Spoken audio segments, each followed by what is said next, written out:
कर लीजिएगा। जो भी बच्चे चैनल पर नए हैं फटाफट से चैनल को ज्वाइन कीजिए, सब्सक्राइब कीजिए, शेयर कीजिए अपने फ्रेंड्स के अमंग। तो आज हम सबसे पहले टॉपिक में पॉलिटी एंड गवर्नेंस के फ्री बाइस के बारे में पढ़ने जा रहे हैं कि फ्री बाइस क्या होती हैं, रिसेंटली इतनी न्यूज़ में क्यों आई, इसके रिलेटेड क्या न्यूज़ है, इससे क्या फ़ायदे क्या नुकसान है, समझते हैं। देखो हुआ क्या रिसेंटली न्यूज़ में इसलिए रहा क्योंकि सुप्रीम कोर्ट ने ये सवाल पूछ लिया कि भाई ये जो फ्री बाइज हैं ये बहुत ज़्यादा पैरासिटिक लाइफस्टाइल को अमंग द पुअर या डिस्करेज करती हैं लोगों को कि वो अपने लिए काम भी ढूंढना बंद कर दें। अब ये क्या होता है पैरासिटिक लाइफस्टाइल का मतलब क्या होता है? तो पैरासिटिक लाइफस्टाइल का गाइस मतलब ये होता है कि बेसिकली आप क्या कर रहे हो, एक पैरासाइट क्या होता है बायोलॉजिकल कॉन्टेक्स्ट में जो हम यूज़ करते हैं पैरासिटिक लाइफस्टाइल को यूज़ किया जाता है। तो यानी कि ऑर्गेनिज्म जो कि लिविंग है या within another organism derive करता है benefit while causing harm to the host, यही होता है ना। मतलब एक ऐसा रिलेशनशिप जिसमें beneficial to the parasite but often harmful to the host को नुकसान क्या पैदा करता है। तो एक ऐसा रिलेशनशिप होता है पैरासिटिज्म, एक सिम्बायोटिक रिलेशनशिप है जहाँ पे एक ऑर्गेनिज्म जिएगा दूसरा ऑर्गेनिज्म ख़त्म हो जाएगा। एग्जाम्पल के तौर पर जैसे कि जो आपके लीचेस ही होते थे या टेप वॉर्म्स वगैरह होते थे, बैक्टीरिया वगैरह होते थे, है ना। तो ये सब अब पैरासिटिक लाइफस्टाइल देखो जो इसमें एग्जाम्पल में जो यूज़ करा गया है यहाँ पर इसीलिए यूज़ किया गया है कि फ्री बाइज ना एक तरह से आपका ये बेसिकली एक ऐसा यूज़ है जिसमें एक को फ़ायदा होगा और दूसरे को नुकसान होगा। यहाँ बहुत ही विन विन सिचुएशन वाला ये जो है वो यूज़ इस तरह से नहीं किया जा रहा है, ठीक है। इसीलिए इसको पैरासिटिक लाइफस्टाइल वाला रूप दे दिया गया है। ये कोई स्टैंडर्ड टर्म नहीं होती है, कोई साइंटिफिक टर्म नहीं यहाँ पर है, बल्कि एक ऐसी तरह से यूज़ किया जा रहा है कि फूड सोर्स होस्ट है, ठीक है, प्रोटेक्टेड एनवायरनमेंट है। तो यहाँ पर आप देखो कि पैरासिटिक लाइफस्टाइल का यहाँ से मतलब निकाला जा रहा है कि रिसोर्स का यहाँ पर एक्सप्लॉयटेशन ज़्यादा होगा, लोग काम करना नहीं चाहेंगे, इन्वायरमेंट को दिक्कत होगी, समझ रहे हो। ये सारे के सारे फ्री बाइस से पुअर जो होगा वो पैरासिटिक लाइफ जिएगा, उसको काम वाम करने का मन नहीं करेगा, समझ रहे हो। तो इसीलिए उसको यहाँ पर शब्द यूज़ करा गया है, पैरासिटिक लाइफ स्टाइल वाला शब्द को इस्तेमाल किया गया। तो इन सारे वर्ड्स को ना बहुत नोट करा करो क्योंकि यही आपको अपने पेपर में मेंस आंसर राइटिंग में भी लिखने होंगे। अच्छा, फ्री बाइस का मतलब जानते हो क्या होता है? इसका कोई प्रिसाइज डेफिनेशन नहीं है। सबसे पहली बात, आरबीआई ने कोई डेफिनेशन इसका नहीं दिया हुआ है, बस इतना डिफाइन करा हुआ है कि ऐसा पब्लिक वेलफेयर जहाँ पर ना फ्री ऑफ कॉस्ट चीज़ें दे रहे हो, फ्री ऑफ चार्ज दे रहे हो, मतलब किसी चीज़ का चार्ज नहीं ले रहे हो, फ्री ऑफ कॉस्ट है एक तरह का। ऐसे प्रोमिस पॉलिटिकल पार्टीज इलेक्शन के दौरान कर देती हैं। इंटीरियल पॉलिटिकल हमारा पॉलिटिक्स का पार्ट बन चुका है आजकल फ्री बाइट। अब यहाँ पे ना एक बड़ा अच्छा कॉन्सेप्ट लेकर आया, बड़े ध्यान से समझना। कह रहे हैं वेलफेयरिज्म को ना हम फ्री बाइट से कंपेयर करते हैं। वेलफेयरिज्म का मतलब क्या होता है? जो कॉन्स्टिट्यूशनल ड्यूटी है, यानी सस्टेन्ड एफर्ट है, फूड सिक्योरिटी हुई, जॉब्स हुई, एजुकेशनल सपोर्ट हुआ, ह्यूमन कैपिटल को बिल्ड करना हुआ, ये सब तो वेलफेयर करना होता है, समझ रहे हो। यानी कि हमारा ये कॉन्स्टिट्यूशनल ड्यूटी है सरकार की। डीपीएसपी भी अगर आप पढ़ते हो, directive principle of state policy भी, वो भी सरकार को वेलफेयर करने के लिए ही प्रमोट करती है कि वेलफेयर करे, फूड सिक्योरिटी वगैरह दे, एमजी नरेगा, ये सारा हमारा वेलफेयर में आ रहा है। लेकिन लेकिन लेकिन एक बात रुक के यहाँ पर सोचने वाली है कि फ्री बाइज में एक तरह का शॉर्ट टर्म हैंड आउट है। जैसे आपने फ्री इलेक्ट्रिसिटी दे दी, फ्री वाटर दे दिया, कुछ कर्जे आपने माफ़ कर दिए, मार्केट को डिस्टॉर्ट कर दिया। आप यहाँ पर बेसिकली लोगों को काम करने से डिस्करेज कर रहे हो, आप यहाँ पर क्रेडिट कल्चर को इरोड कर रहे हो, मार्केट को ख़राब कर रहे हो आप। अब देखो यहाँ क्या होता है, मल्टीपल अप्रोचेज़ होती हैं वेलफेयरिज्म करने की। एक चैरिटी है, एक नीड है, एक राइट बेस्ड अप्रोच है। चैरिटी का मतलब है कि आप फोकस करोगे इनपुट पे, आउटकम के बारे में नहीं सोचोगे आप। यहाँ पर आप नीड अप्रोच में फोकस इनपुट पे भी करते हो और आप ये भी देखते हो कि आउटकम में किस किस की नीड्स फुलफिल हुई हैं, मीट हुई हैं। राइट बेस्ड अप्रोच का मतलब ये होता है कि आप फोकस तो करोगे ऑन प्रोसेस और आउटकम भी ऐसा रियलाइज़ करोगे जिसमें कि रियलाइजिंग राइट्स भी उसमें रियलाइज हो पाएँ। यहाँ पर चैरिटी अप्रोच में यहाँ मॉरल रिस्पॉन्सिबिलिटी होती है, रिच टूवर्ड्स पुअर, उसको चैरिटी अप्रोच कहते हैं। नीड्स अप्रोच में क्या होता है, यहाँ वैलिड क्लेम्स को रिकॉग्नाइज किया जाता है। यहाँ पर लीगल मॉरल ड्यूटी होती है कि राइट्स को क्लेम जो भी करने आ रहे हैं उसका राइट चेक करा जाए, रिकॉग्नाइज किया जाए। चैरिटी अप्रोच में इंडिविजुअल एक विक्टिम की तरह देखा जाता है। यहाँ इंडिविजुअल एक ऑब्जेक्ट ऑफ डेवलपमेंट इंटरवेंशन की नज़रिए से नीड में देखा जाता है। राइट में देखा जाता है कि जो उसके राइट वो उसको क्लेम कर रहा है कोई ग्रुप या इंडिविजुअल, उसको एम्पावर करने के लिए है। यहाँ फोकस किया जाता है, मैनिफेस्ट किया जाता है उसकी प्रॉब्लम्स को, यहाँ इमीडिएट कॉज ढूंढा जाता है प्रॉब्लम का, यहाँ स्ट्रक्चरल कॉजेज़ क्या है उसकी प्रॉब्लम को वो तलाशे जाते हैं। तो यानी वेलफेयर करने के जब भी गवर्नमेंट कोई भी पॉलिसी बनाती है तो 3 बातों को कंसिडर करती है कि चैरिटी वाला अप्रोच लेकर चलना है, नीड वाला या राइट बेस वाला लेके चलना है। अब यहाँ ये कह रहा है कॉन्स्टिट्यूशनली एंड लीगल पर्सपेक्टिव्स के बारे में यहाँ बात कर रहा है कि इसको भी थोड़ा सा समझ लेते हैं। कह रहा जो डीपीएसपी, जैसा मैंने आपको बताया कि डीपीएसपी, अब मुझे क्वेश्चन है आपसे, कमेंट सेक्शन में बताओ डीपीएसपी के आर्टिकल कहाँ से कहाँ तक शुरू होते हैं, डीपीएसपी किस पार्ट ऑफ द कॉन्स्टिट्यूशन में आता है। ठीक है, बहुत सारे जो डीपीएसपी के आर्टिकल्स हैं 38, 39, 41, इनका एम्फोसिस यही रहता है कि लोगों का प्रमोशन हो, वेलफेयर हो, एडुक्वेट मीन्स ऑफ लाइवलीहुड मिल पाए इनको, कॉन्सेंट्रेशन ऑफ वेल्थ प्रिवेंट हो पाए, right to work, education, certain cases में पब्लिक असिस्टेंस मिल पाए, डीपीएसपी हो गया। नेक्स्ट आता है सुप्रीम कोर्ट की जजमेंट के बारे में।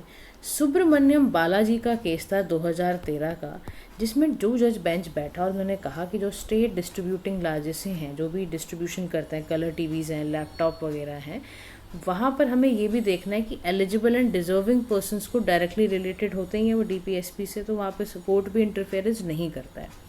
ये साफ इस केस में बोला गया था कि जहाँ पर भी ऐसा कुछ डिस्ट्रीब्यूशन की बात आ जाए, जहाँ एलिजिबल या डिजर्विंग पर्सन को कुछ डिस्ट्रीब्यूशन करना है, तो वो डीपीएसपी का पार्ट है, वहाँ कोर्ट इंटरफेरेंस नहीं करेगा।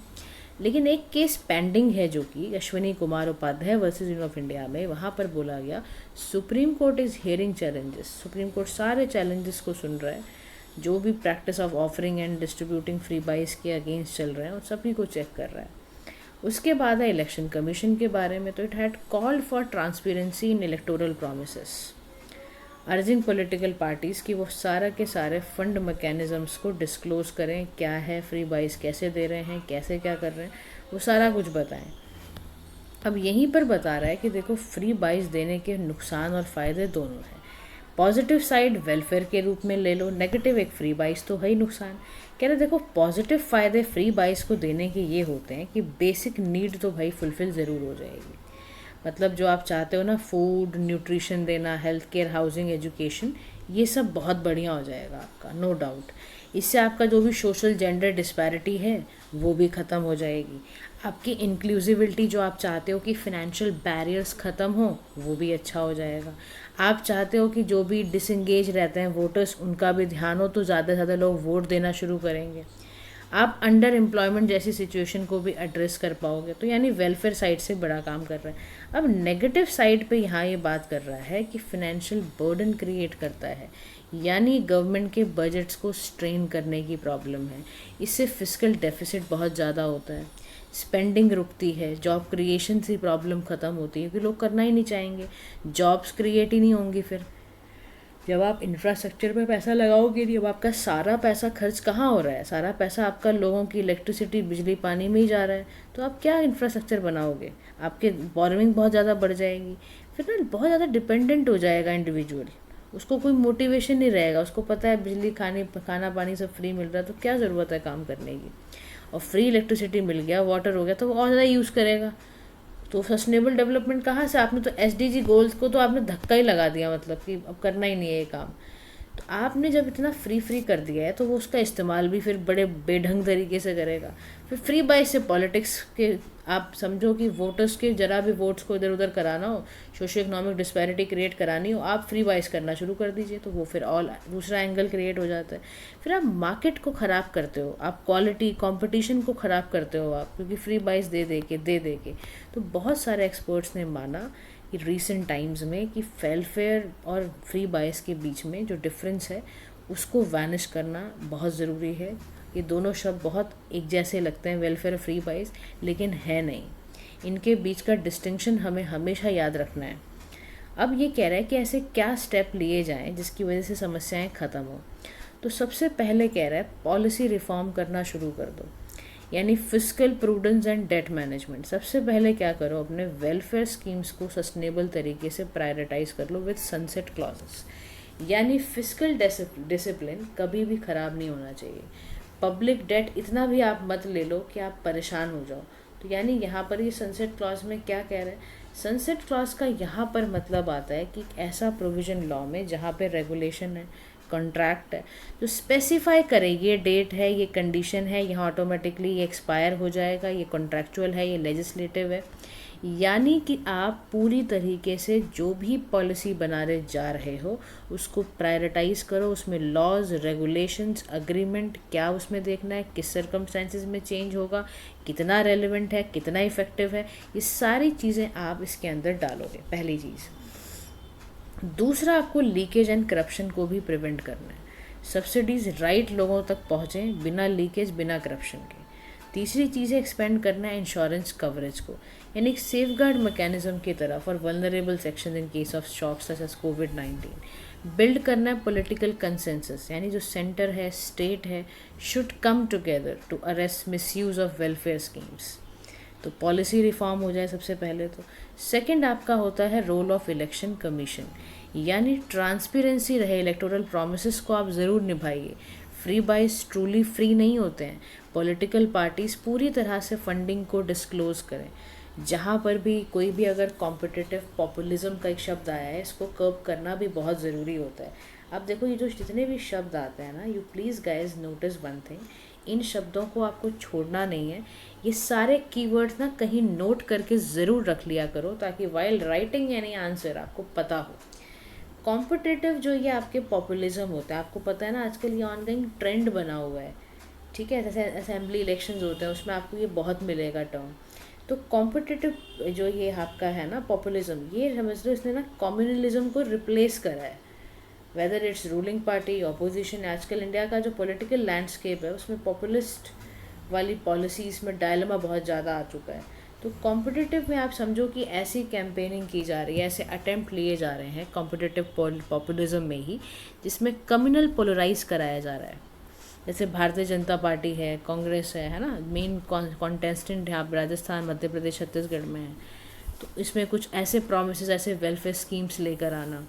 तेलंगाना में जैसे Congress which is mounting a serious challenge, भारतीय राष्ट्र समिति को उन्होंने वहाँ पर करा था।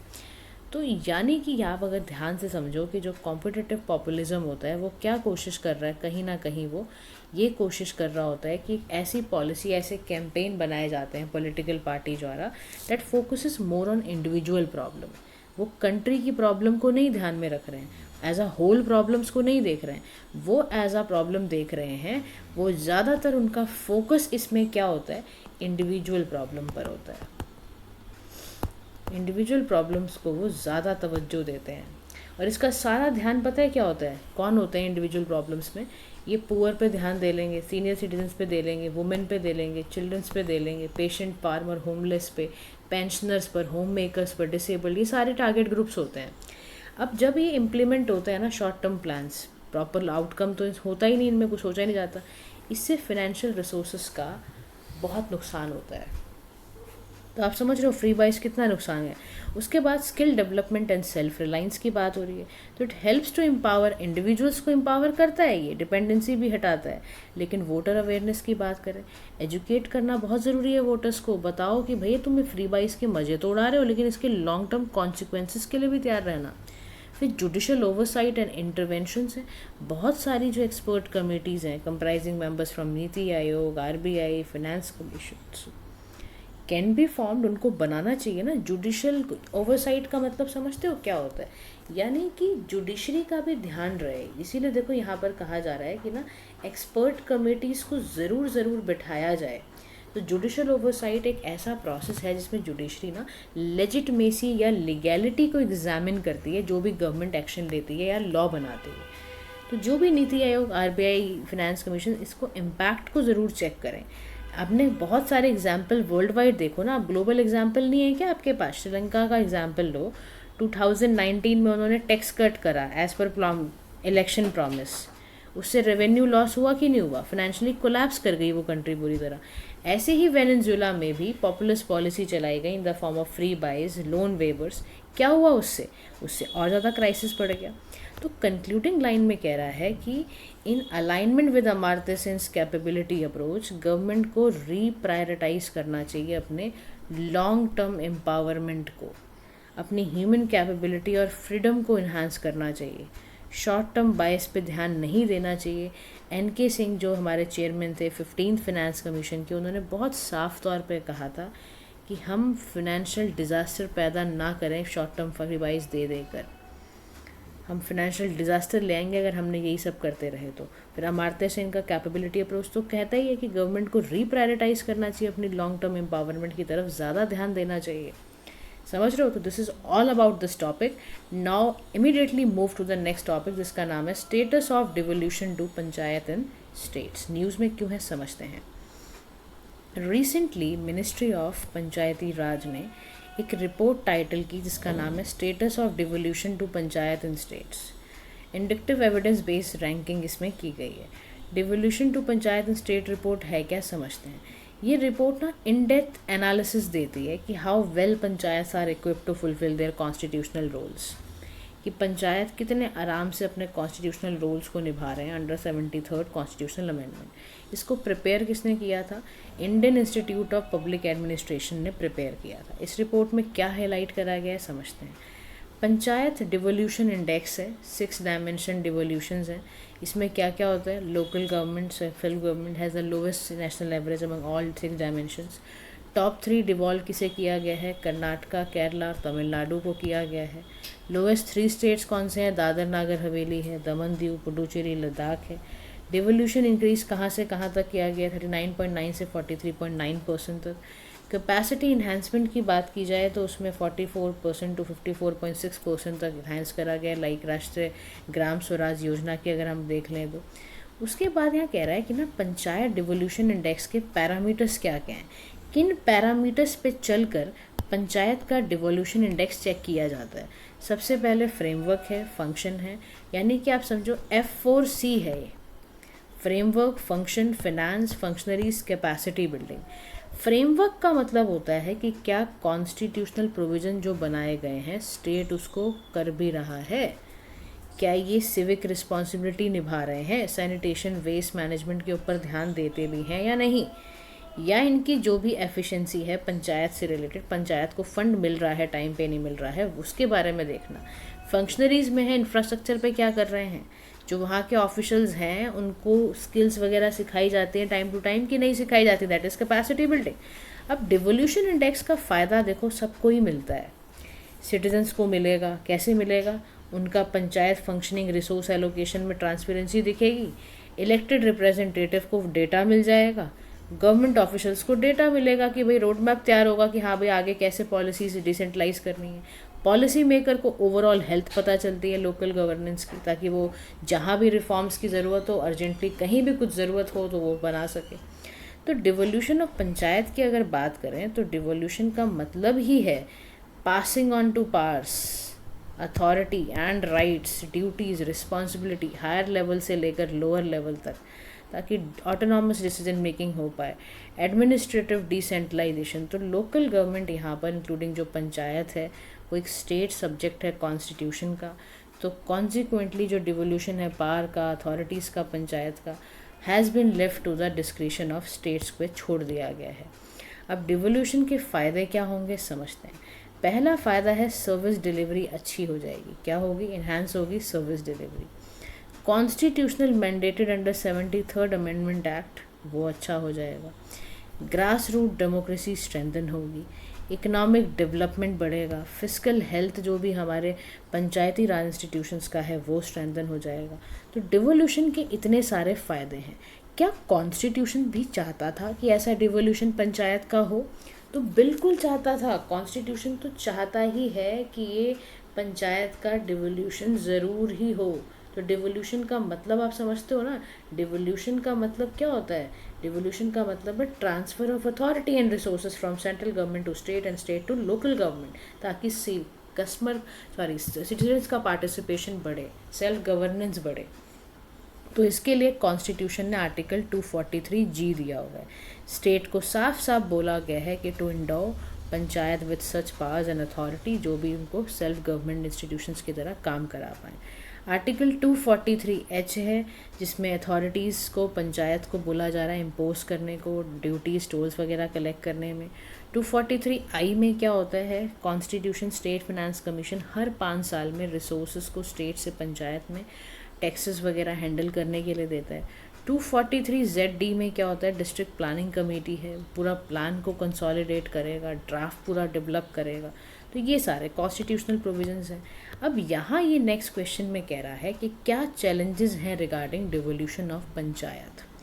तो पहला चैलेंज है फ्रेमवर्क का, यानी इरेगुलर इलेक्शंस होंगे, डिले होंगे डिलिमिटेशंस में, फॉर्मेशन ऑफ वार्ड में। तो इससे क्या होगा, बहुत ज़्यादा दिक्कतें आएंगी कंडक्ट करने में इलेक्शंस को।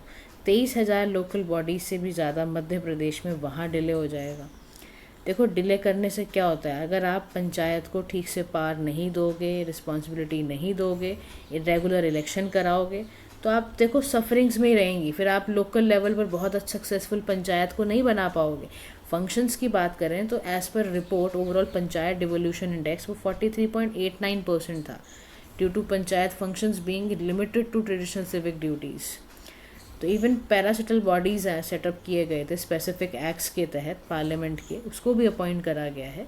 तो ये चैलेंजेस लेकिन फिर भी इसलिए बहुत ज़्यादा आ रहा है क्योंकि फंक्शंस को बहुत लिमिटेड रखा जा रहा है, उसको सही से निभाया नहीं जा रहा है। पैसे की बहुत दिक्कत है क्योंकि बहुत ज़्यादा ये बेचारे डिपेंडेंट रहते हैं सेंट्रल स्टेट गवर्नमेंट पर। 95% इनका रेवेन्यू समझो आप हायर लेवल गवर्नमेंट से आ रहा है, इसके साथ दिक्कत है। फंक्शनरीज़ की बात करें तो सपोर्टिंग स्टाफ में, पर्सनल के अंदर एक तो टेक्निकल चीज़ें नहीं हैं, स्टाफ टेक्निकल चीज़ों को नहीं जानता है, क्वालिफाइड नहीं है उतना, एडमिनिस्ट्रेटिव चीज़ें इतनी अच्छी नहीं है, ओवरबर्डन बहुत ज़्यादा है, ग्रास रूट लेवल पर सर्विसेज पहुंच नहीं पा रही हैं। आप समझिए एज़ पर सर्वे 1 पंचायत सेक्रेटरी जो होता है वो मैनेज करता है 17 ग्राम पंचायत इन अ स्टेट। तो आप लगा लो एक बंदा जब 17 ग्राम पंचायतों को देखेगा तो वो क्या संभालेगा। फिर आपकी कैपेसिटी बिल्डिंग पे भी बहुत सारे सवाल हैं। आपके यहाँ डिजिटल इंफ्रास्ट्रक्चर नहीं है, स्किल्स की दिक्कत है। आपके यहाँ 7 ऐसे स्टेट्स हैं, यूटीज़ हैं जिसमें 100% पंचायत ऑफिस में पक्का बिल्डिंग नहीं है। आपको डूब के मर जाना चाहिए, तो इतना बुरा हाल। Limited people participation, corruption, misuse है। 70% कृष्णा डिस्ट्रिक्ट तमिलनाडु में मिस अप्रोप्रिएट हो गया, फंड इधर से उधर हो गया, किस काम के लिए भेजा गया था फंड को पूरी गलत तरीके से भ्रष्टाचार किया गया। तो रिकमेंडेशन एज़ पर रिपोर्ट यहाँ ये कह रहा है कि सबसे पहले स्ट्रेंथन करना है स्टेट इलेक्शन कमीशन को। तो जितने भी इलेक्शन रिलेटेड मैटर्स हैं, चाहे इलेक्शन डेट्स को फिक्स करना हो, कॉन्स्टिट्यूएंसीज़ को डिलिमिट करना हो, या फर्दर कॉमन इलेक्टोरल रोल निभाने हो, वो सब हो जाएगा। दूसरा रिजर्व सीट्स, रिजर्वेशन सभी कैटेगरीज़ में should be frozen for at least 2 और 3 टर्म्स। टेन्योर्स को एक्सटेंड करो आप, ठीक है, फॉर जनरल कैंडिडेट, वुमेन या SC/ST कैंडिडेट्स के लिए। ऑटोनॉमी की बात करी जाए तो सेंट्रल सेक्टर स्कीम्स को पूरी तरह से ऐसा बनाया जाए, सब्जेक्ट्स लिस्ट किए जाएँ 11th शेड्यूल में। फंडिंग की बात की जाए तो state finance commission should be constituted timely every 5 years, उनको बनाया जाए। रिपोर्ट्स को टेबल किया जाए स्टेट लेजिस्लेचर में रेगुलरली। अकाउंटेबिलिटी की बात आ रही है तो तुम भाई क्यों फाइनेंशियल अकाउंटेबिलिटी मेजर्स क्यों नहीं स्ट्रिक्टली करो ना, उसको इंडिपेंडेंट ऑडिट्स कराओ। पब्लिक फाइनेंस मैनेजमेंट सिस्टम को मैंडेटरी कर दो आप। फंड कहाँ जा रहा है, कैसे आ रहा है, करप्शन तो नहीं हो रहा, कितना खर्चा है, कितना हो रहा है, सब दिखाओ। और उसके बाद मैन पावर की बात है तो panchayat should have the authority to manage ad hoc staff, adequate resources ताकि मिल पाए, सेपरेट लोकल बॉडी वहाँ पर तैयार की जाए। कैपेसिटी बिल्डिंग की बात है तो ट्रेनिंग PRI मेंबर्स को एक कॉम्प्रिहेंसिव कैरिकुलम तैयार करो। ऑनलाइन अगर MBA की ज़रूरत पड़ रही है, E-गवर्नेंस की ज़रूरत पड़ रही है, on the lines of MBA panchayat for missionaries के काम करने की ज़रूरत है, तो वो कोशिश हमें करनी है ताकि हम इस पूरे सिस्टम को अच्छे से कर पाएँ। नेक्स्ट हमारा इसी में ना एक नया एक पार्ट है, उसे समझा देती हूँ मैं आपको। प्रॉक्सी रिप्रेजेंटेशन इन PRIs क्या होता है। ये न्यूज़ में इसलिए रहा था, सुन लो। पैनल है मिनिस्ट्री ऑफ पंचायती राज का ही, उसने कहा है प्रॉक्सी पार्टिसिपेशन को एलिमिनेट करना भी बहुत ज़रूरी है क्योंकि ये भी बहुत तंग करता है प्रॉक्सी पार्टिसिपेशन। ठीक है, अब समझ लो ये पार्टिसिपेशन प्रॉक्सी वाला होता क्या है। प्रॉक्सी पार्टिसिपेशन जैसे प्रॉक्सी वोट होता है ना, कोई बंदा किसी के बिहाफ पे जाके वोट दे देता है, या हमने प्रॉक्सी हम अटेंडेंस भी लगाते थे, है ना, तो बस उसी तरीके का ये प्रॉक्सी पार्टिसिपेशन देखा जाता है। तो प्रॉक्सी पार्टिसिपेशन भी अगर होगा तो भी हम अच्छे से पूरे सिस्टम को नहीं क्रिएट कर पाएंगे, राइट। तो यहाँ पर ये क्या कहने की कोशिश कर रहा है कि न्यूज़ में इसलिए रहा क्योंकि हमें ना वुमेन के रिप्रेजेंटेशन को ट्रांसफॉर्म करने की ज़रूरत है। मंडूना rural development foundation versus union of India में सुप्रीम कोर्ट ने डायरेक्ट किया है कमेटीज़ को बनाया जाए, प्रॉक्सी पार्टिसिपेशन को और एग्जामिन किया जाए। इम्पॉर्टेंस क्या है women participation in PRIs, greater response to women issues. तो जो वुमेन है in reserved panchayat are twice as likely to address request from complaint for women citizens. Women होगी तो वुमेन के केसेस ज़्यादा होते हैं, उनका मैटरनल हेल्थ, उनका बर्थ सेफ डिलीवरी देखेगी, कम्युनिटी को डेवलप करेगी, क्योंकि वुमेन ज़्यादा अच्छा इंफ्रास्ट्रक्चर पर दिमाग लगाती है, चाहे पानी हो, चाहे रोड हो, सड़कें हों, इन सब में। Pathways to higher political representations, stronger grass root पर लीडरशिप अगर वुमेन ने अच्छी निभा दी तो पूरे चांसेस हैं कि कल वो लोकसभा, स्टेट लेजिस्लेचर या राज्यसभा, हर जगह पे वुमेन छाएगी फिर। तो उससे भी आपको पता ही है कि SDG गोल फुलफिल होगा। कौन सा SDG गोल है जो जेंडर डिस्पैरिटी को कम करने की या रिड्यूस जेंडर डिस्पैरिटी की बात करता है? उस गोल नंबर को आप कमेंट सेक्शन में लिख के बताइए। अब वुमेन का रिजर्वेशन देखते हैं PRIs में। देखो, कॉन्स्टिट्यूशनली तो 73rd अमेंडमेंट 1992 में ये बात कही गई थी, जो 3 टियर पंचायत सिस्टम भी देता है। तो उसने साफ बोला था कि 1/3 वुमेन होनी चाहिए, and this quota was further expanded to 50% किया गया बाय 21 स्टेट्स। करंट रिप्रेजेंटेशन इसमें 46.6% की है। इशू क्या है प्रॉक्सी रिप्रेजेंटेशन का, कि बहुत सारे जो इलेक्टेड वुमेन हैं वो एक मेयर फिगर हेड्स की तरह काम करते हैं। तो ऐसी जो प्रैक्टिसेस हैं उससे क्या होगा, women are not effective leaders, defeating the purpose of reservation, ये आपने हटा दिया। तो कह रहा है कि इसीलिए ना बहुत स्ट्रिक्ट पेनाल्टी लगाने की ज़रूरत है कि मेल इंटरफेरेंस बिल्कुल ना हो, स्ट्रॉन्गर पॉलिसी हो। देखो, केरला स्टाइल वाले तरीके से चलो, जेंडर एक्सक्लूसिव कोटा बनाओ, पब्लिक स्वेरिंग सेरेमनीज बनाओ वुमेन के लिए, टेक्नोलॉजिकल सोल्यूशंस निकालो, वर्चुअल रियलिटीज़ पे चलना शुरू करो, वल्नरेबल लैंग्वेजेस में तैयार करो वुमेन इलेक्टेड रिप्रेजेंटेटिव्स को। एक पंचायत निर्णय पोर्टल बनाओ जिसमें आप ना पूरा चेक कर पाओ मीटिंग, डिसीजंस, पार्टिसिपेशन कितना हो रहा है इलेक्टेड प्रधान्स का। ठीक है, तो ये सब चीज़ों से देखो वॉचडॉग कमेटीज़ वगैरह तैयार करनी पड़ेंगी प्रॉक्सी लीडरशिप को रिपोर्ट करने के लिए। बिना इसके, बिना स्ट्रिक्ट पेनाल्टी के काम नहीं होगा ये। ठीक है, तो this is all about your panchayat level. Now immediately come to shorts, let's cover it, because polity and governance का टॉपिक गाइस इस बार छोटा है, तो एक वीडियो में कवर हो सकता है, तो हम फटाफट इसको कवर करते हैं। Government to set up deregulation commission की बात कर रहा है। प्राइम मिनिस्टर ने ना इस बारे अनाउंस कर दिया कि हम ना स्टेट के रोल ऑफ गवर्नेंस को रिड्यूस करना चाहते हैं, इसीलिए डीरेगुलेशन कमीशन को स्टैब्लिश करा जा रहा है। प्राइम मिनिस्टर एम्फेसाइज कर रहे हैं कि जन विश्वास बिल आए 2.0, जिसमें ब्यूरोक्रेटिक हर्डल्स को हटाना है। यूनियन बजट 2025-26 में पूरी तरह अनाउंस कर दिया गया है, कहा है डीक्रिमिनलाइज कर दिया जाएगा 100 आउटडेटेड लीगल प्रोविजंस को, क्योंकि भारत का हमें ईज़ ऑफ डूइंग बिजनेस अच्छा करना है, ताकि ज़्यादा से ज़्यादा इन्वेस्टमेंट हमारे देश में आए, जॉब्स क्रिएट हों, हमारा एक अच्छा बिजनेस हेल्थ हो जाए। डीरेगुलेशन का मतलब होता है कि गवर्नमेंट अपना ओवरसाइट इंडस्ट्रीज से एलिमिनेट या रिड्यूस करने जा रही है। ग्लोबल डीरेगुलेशन इनिशिएटिव क्या चलाए गए हैं? बिल्कुल चलाए गए हैं जी। US का डिपार्टमेंट ऑफ गवर्नमेंट एफिशिएंसी, जिसमें इलॉन मस्क है समय, UK में बेटर रेगुलेशन है, न्यूजीलैंड में भी है। डीरेगुलेशन करने से क्या होता है और इसके क्या चैलेंजेस समझते हैं, इसकी क्या सिग्निफिकेंस है, उससे पहले इसकी थोड़ी बुराई सुन लो।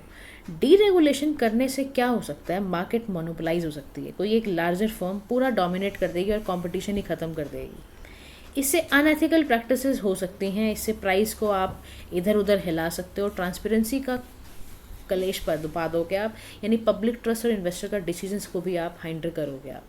तो डीरेगुलेशन इतना ख़राब भी होता है, लेकिन इसका सिग्निफिकेंस अगर आप इकोनॉमिक एक्टिविटीज़ के फॉर्म में देखते हो तो इससे ग्रोथ भी है।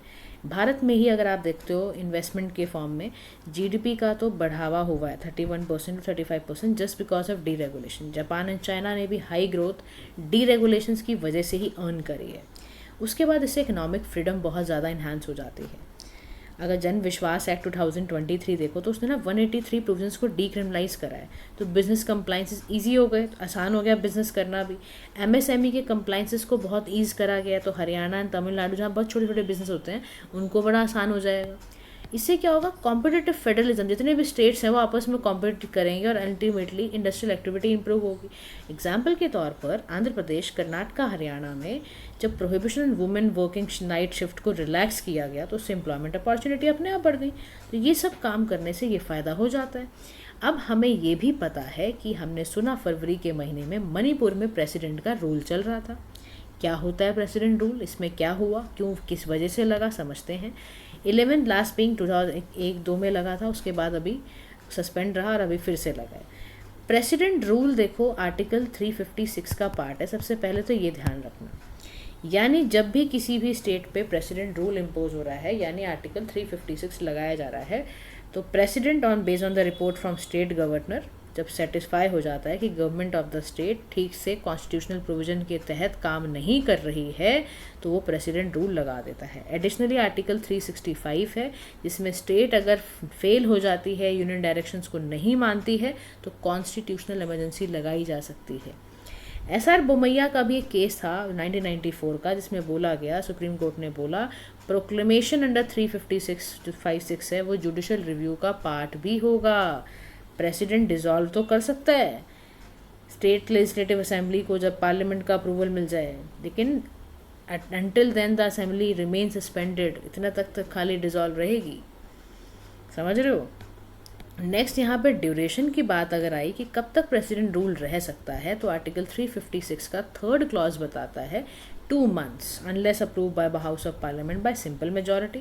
अगर 6 महीने के लिए एक्सटेंड करनी है विद मैक्सिमम 3 years तक आप कर सकते हो, तो पार्लियामेंट्री अप्रूवल हर 6 महीने में चाहिए होती है।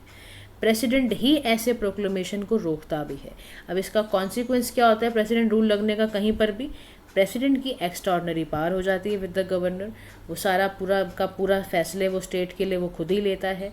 President can transfer state legislative power to parliament, ये भी कर सकता है। इससे हाई कोर्ट की फंक्शनिंग को इम्पैक्ट नहीं पड़ता है, ये ज़रूर दिमाग में रख लेना, ठीक है।